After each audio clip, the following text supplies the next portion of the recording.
Okay, so in what area of governance now will you rate the government high?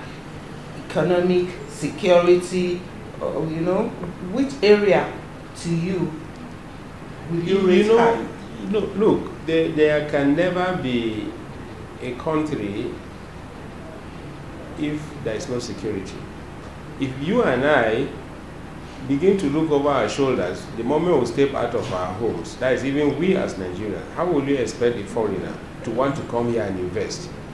How will you expect somebody else to come here and say he wants to make it a home? But these are all factors that determine development. First, we must make our homeland secured. And in a very short while, to a very large extent, I think this government has done that. Like you can see, the Boko Haram terrorism has almost been defeated.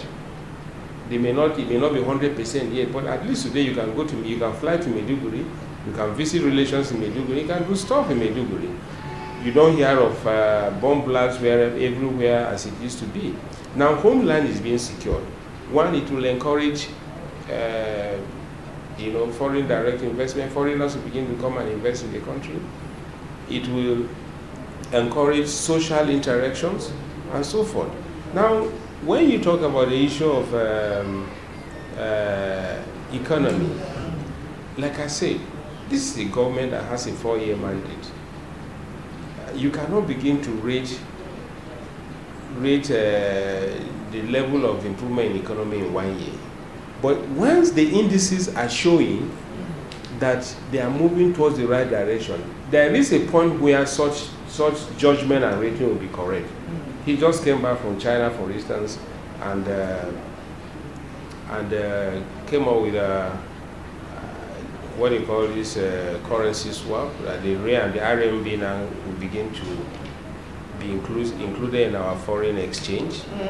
And you should know that China is the second biggest economy in the world. Yeah. You should understand also that almost 60 to 70% of our businessmen and women today do business in China.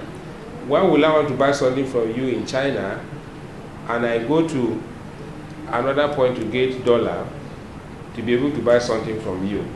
The moment your own currency is inclusive in my foreign, I go directly to you, and to a very large extent, the pressure on the dollar now will reduce, and a lot of other economic benefits will flow.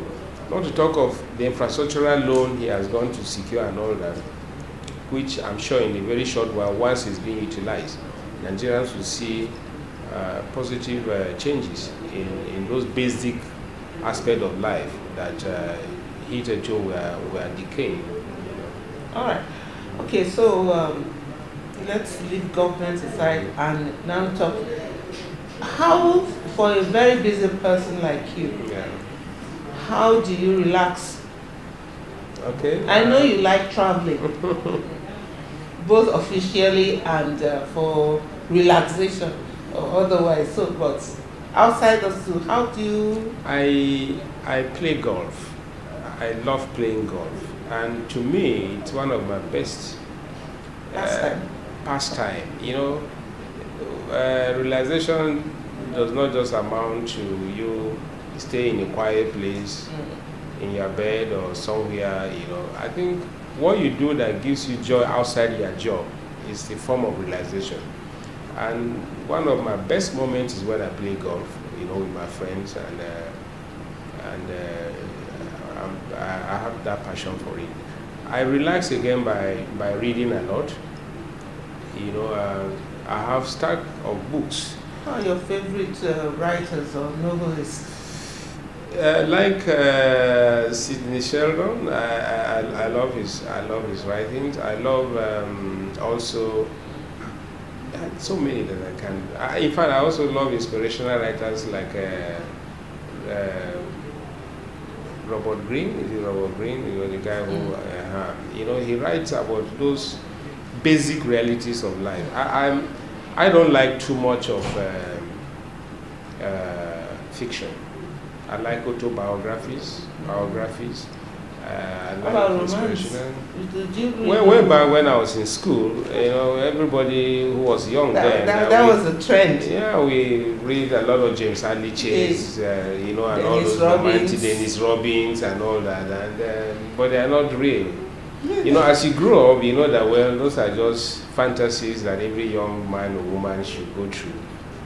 But just like watching TV sometimes, I love to watch animal, and I love to watch the Animal Channel, National Geographic Channel. I love to watch the History Channel. You know, I love to watch realities, you know, because to me, it resonates with me. I mean, they are practical, they are real life situations that I can relate with. You know, I don't watch adventures, for instance. When I see someone who say, I know it's not possible in real life, it doesn't thrill me. So it's the same thing with reading. You know, I'm not really a crazy reader of fictions, but I like non-fictions, and that is why I have a whole lot of books on autobiography of leaders and CEOs, you know, who have made it. As a young man, I remember I read Icoca, you know, the American CEO. I read about Apple, the Steve Jobs, and so many, you know. So those are just my pastimes. And weekends, I take my family out, you know, because they have been of tremendous sacrifice when I've been building my career. Exactly. So whatever little time I have weekends, I stay with them. I take them out. We share moments together. Sooner or later, these children will leave, and these are the only memories they have to live with. So I don't joke with that either. So those are just my pastimes. All right, let's talk about music too. So what kind of music do you listen to? Okay, I hope you will edit all these ones. You know, but sometimes when I have light. What kind of music do you listen to, and do you dance? I dance. Every man. Dancing has nothing to do with age, by the way. I mean, dancing is another form of exercise anyway, but I love dancing. I love dancing if I have an opportunity to dance. When it's my wife's birthday and we invite friends, I dance. When it's my birthday, we invite friends, I dance. When I have an occasion to go hanging out with friends in the club, I dance, you know. So when it's Thanksgiving time in church, you dance? I even dance in the church. So I mean, dancing is just a human nature anyway. The only thing I can't do is sing. I wish I know how to sing.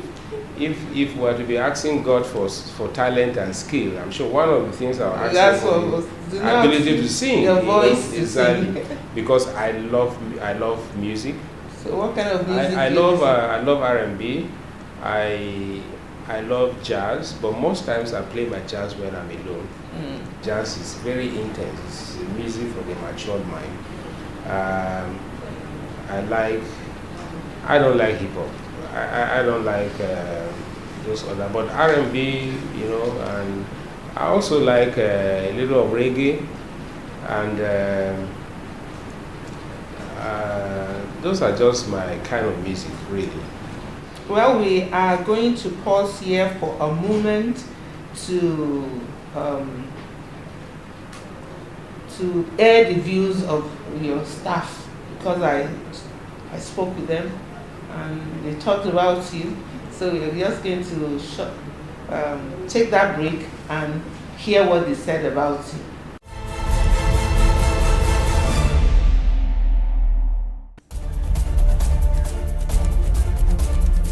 Somebody that when you come to, even if you have issues or have difficulties, you meet him, you'll find ways as much as possible to ensure that coming to him, you will not be disappointed.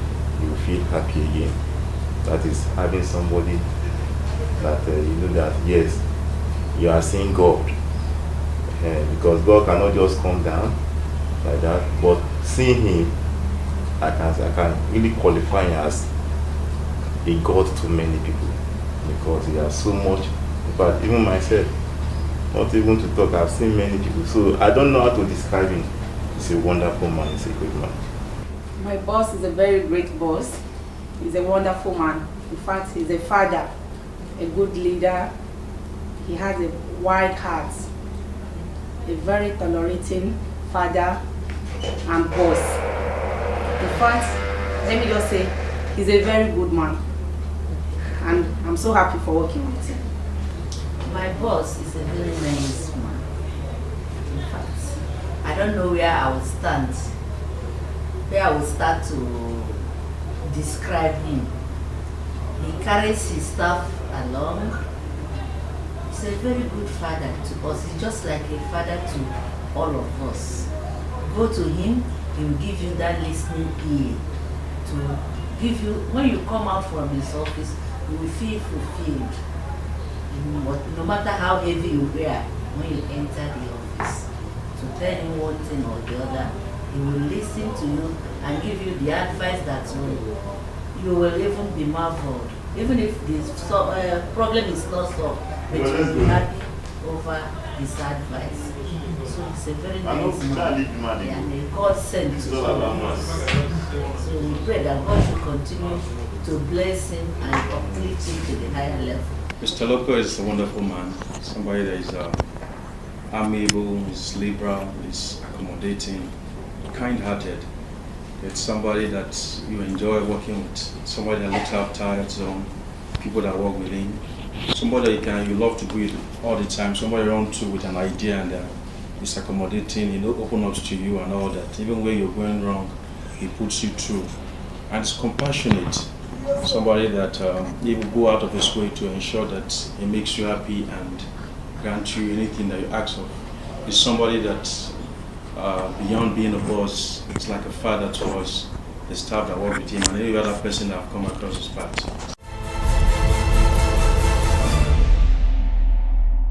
Yes, welcome back. Well, you have heard what your staff said about you, how you're a father figure, how you are the go-to person. If there's any problem, you are the person for one to go to.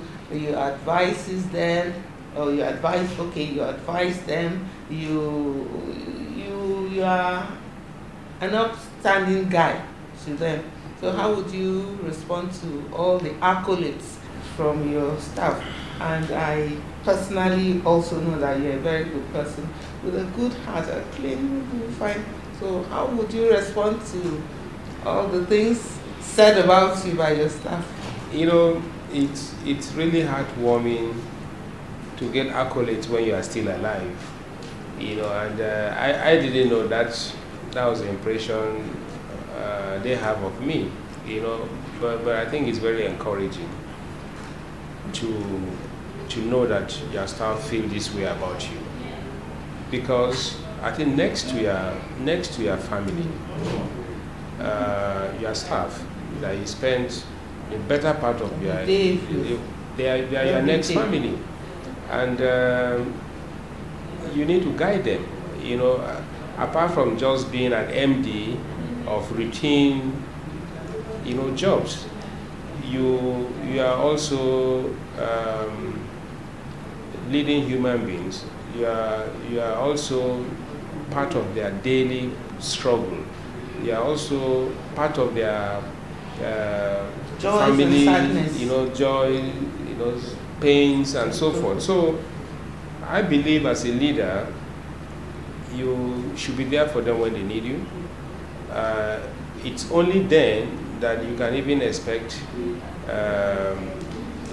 can expect anything good from them.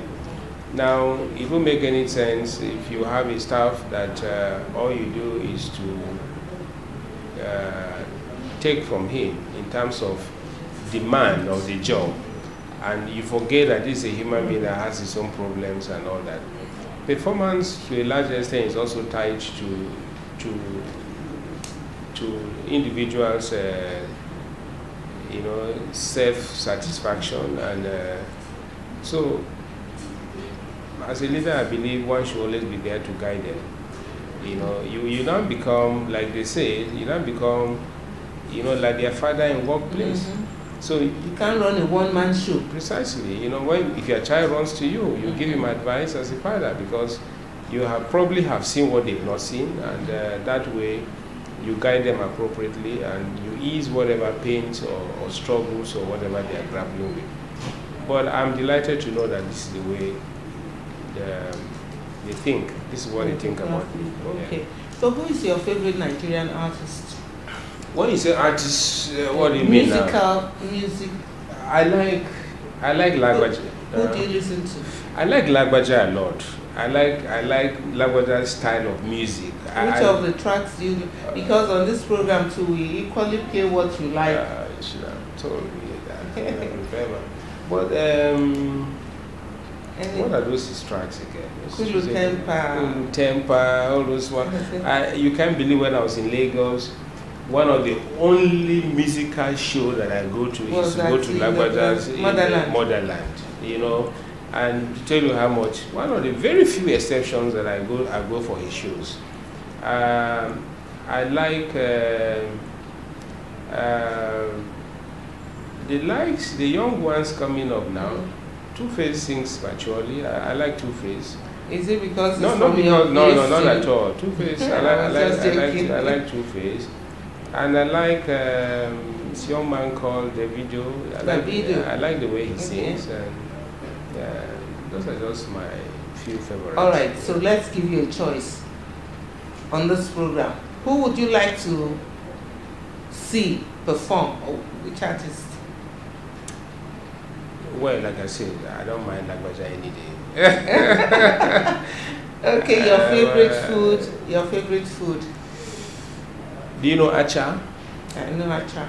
Yeah, I don't know how to describe that to those who don't understand acha. But acha is a local delicacy from Plateau State. It's made from.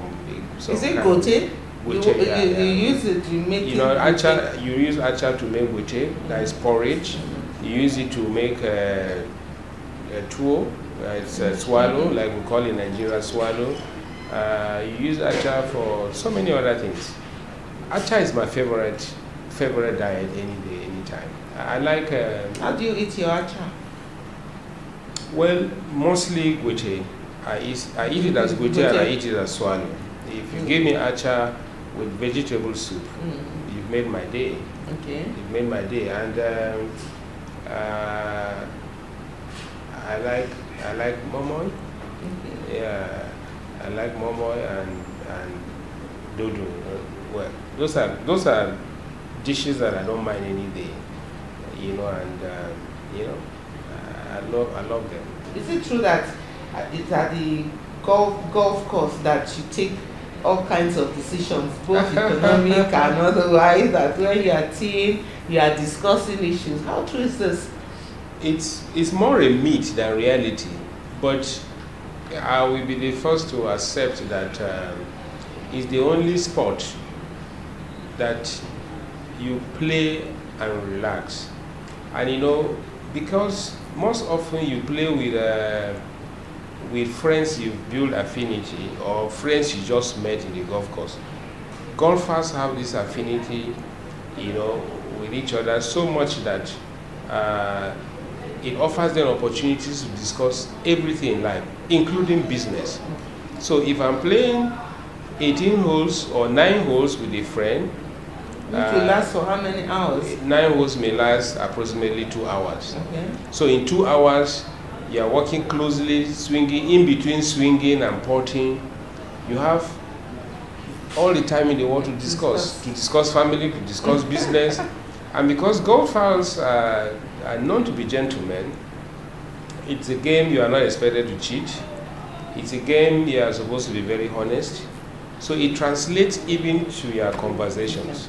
Okay. So when a golfer tells you no, he means no. If he tells you yes, he means yes. So if in the course of playing golf, you discuss business, it's likely you know whether you are going to seal a deal or not.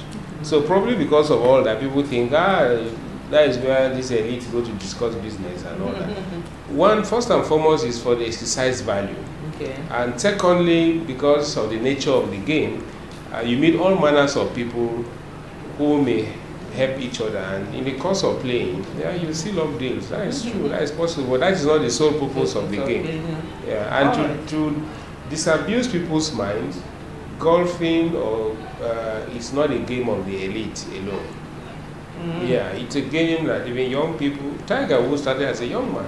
Because he had a father who they say the golf club is very expensive. Not to talk of the bag And if you are very good, Well, you buy a cat too. It's a one-off. It's a one-off cost because you buy it once, you don't have to buy again. It's like an investment, you know, for a sport you love playing. After that one time, you don't have to buy a bag again. All right. Being a golfer is expensive business. Well, it's not really expensive. Once you get the bag, you register as a member, that is all. And you have a whole 1 year to play a game and enjoy yourself. Not really expensive. Okay, you are always well turned out. Everything you wear fits you to a T. Be it native, English, you know. Tell us about your dress sense. I'm a fashion freak. Okay. I love to look good. It doesn't matter whether it's corporate, whether it's traditional or whatever. And I choose my designers. I choose those who cut my dress, who sew my dress for me, know exactly what I want. They must give it to me exactly as I want it. So it turns out that every time I wear those stuff, they fit. And because right from my childhood, I like to look good. You've always been a fashionable person, setting the pace. Looking good is good business. Anyway, I mean, it's good to look good. I mean, and also when you're in broadcasting. And when you're in broadcasting. And with your position. And in the face of NT. All right. So before we go, can your advice for Nigerians in diaspora? Yeah. It breaks my heart each time I hear of Nigerians in diaspora being involved in crimes and other vices. You know, because those are the little things that give this country the larger image that we are getting. I talked about not enjoying good press because of such things. Why must you go to a foreign land if you are not prepared? There are many opportunities back home here, that can make you realize your dreams in life. Going out there because you think it's a greener pasture or everything, those people paid their dues. They made the country to be what it is today. So you have a responsibility as a young man or whatever, middle age, to make your country work. So other people look forward to coming. Assuming all of us leave this country because the country is not working, then we don't have a Nigeria. So I am advising that you don't listen to what people say that once you get there, it's all good. That's not always the case. It's not always the case. It's not as rosy as people think. So think of what you can do back here. There are so many opportunities, especially in the IT world that we're living in today. You don't have to travel out and go and be a slave in a place where you are not welcome, you are not recognized. You run every day from the law enforcement agents. That's if you are there illegally. Right. Well, even if you are there legally and you have no business being there, why must you stay? Why must you stay? You go there, okay, you acquire some knowledge, maybe school or whatever, you get their skill, and you come back to where the opportunities are even more. I keep telling people you have more opportunities here than even have in America. This is the virgin. You come, the difference between making it or succeeding in life is the ability to recognize that there is a need, a vacuum to be filled. Business all over the world is about filling a need of people and filling a vacuum and meeting the needs of people. So we have so many of such vacuums, so many of such needs here that young people of these days, with their vibrant way of thinking, can make a living here without going somewhere to be criminal and to be labeled as such, and now stigmatizing the whole country. And even the Nigerians back on, the young ones, then look out there, look inward, and think out of the box. I can bet you, the guy out there will even envy you and want to look forward to coming back home. So do things that will make them come back, and rather than you going back.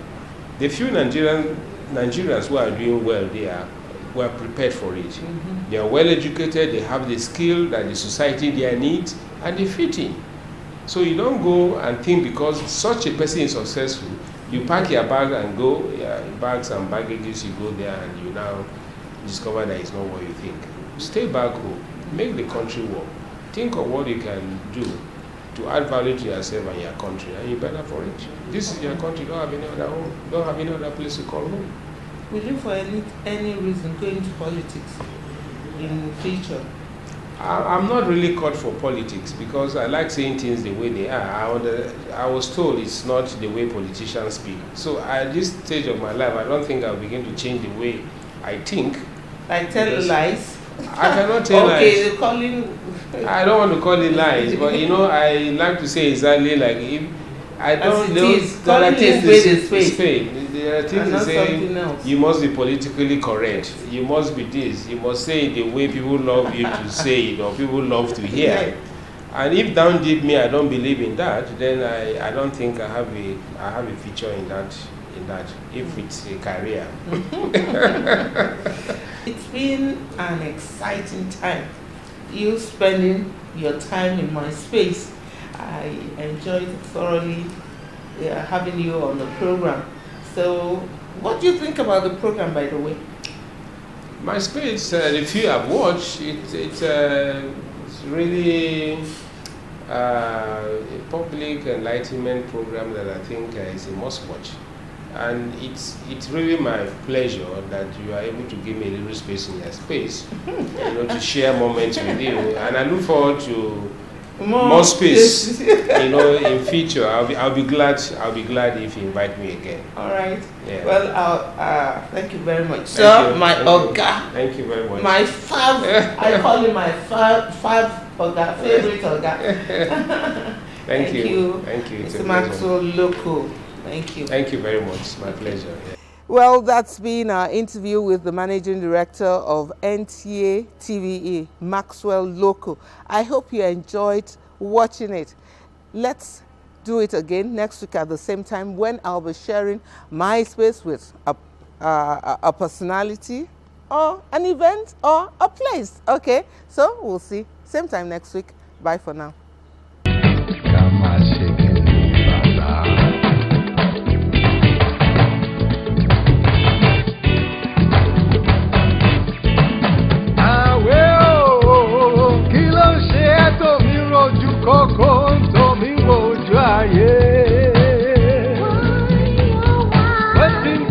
Problem when they found your face. Why do you frown, my friend? Oh, me did that. Jenny can do bad. What a far away, but give thanks to God, say Calabashi never afraid. Oh, back and die. Oh, be it the noon.